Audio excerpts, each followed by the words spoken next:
यार मुझे पत्थर का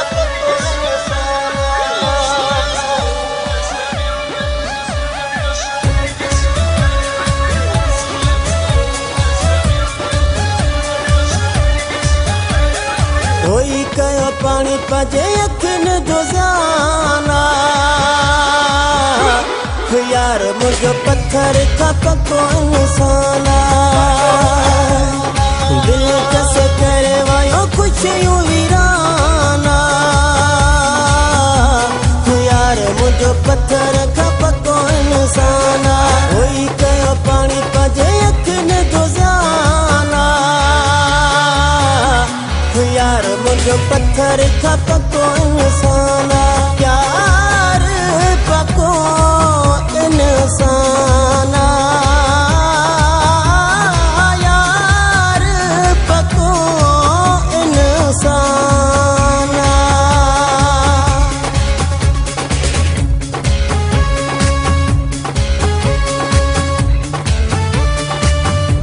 Who be the brother sitting there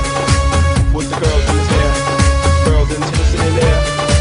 with the girls in his hair. With the girls in his hair.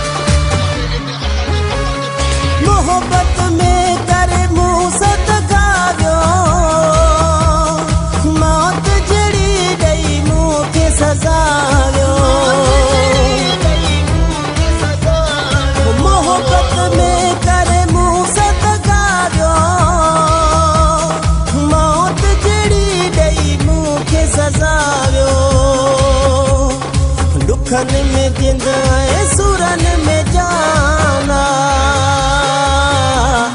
यार मुझे पत्थर का पको इंसाना दिल कैसे करे वायो खुशियों वीराना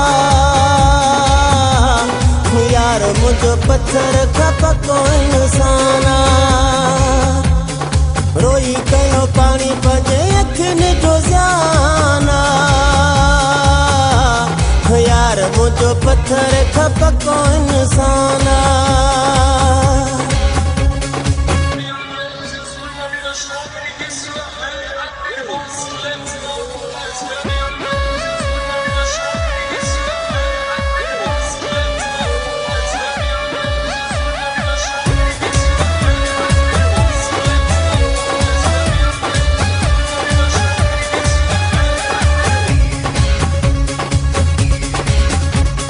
दुनिया छड़े जिसा प्यार कयो मूं तहे जे मथा एतबार कयो मूं दुनिया छड़े जिसा प्यार कयो मूं जहे जे मथा एतबार कयो मूं दर्द दई जहे कयो परेशाना यार मुझे पत्थर का पको इंसाना रोई कयो पानी पजे अखिन जो जाना यार मुझे पत्थर का पको इंसाना दिल कैसे करे वायो खुशियों वीराना यार मुझे पत्थर का पको इंसाना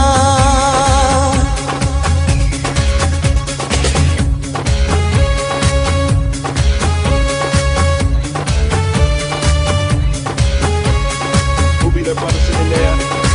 with the girls in his hair? Girls in tennis sitting there with the girls in his hair. With the girls in his hair.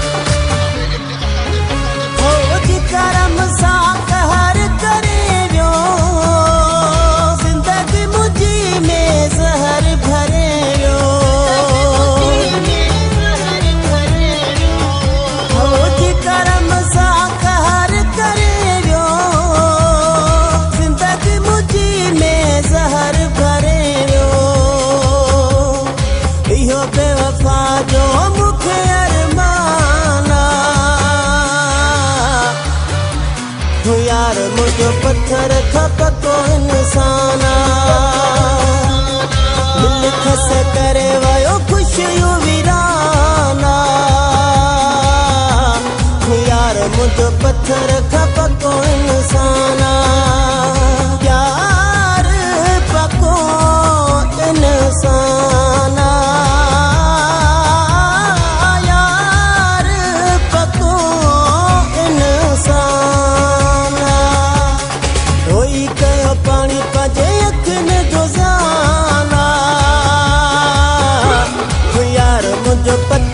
का पको इंसान दिल खसे करे वायो कुछ यूं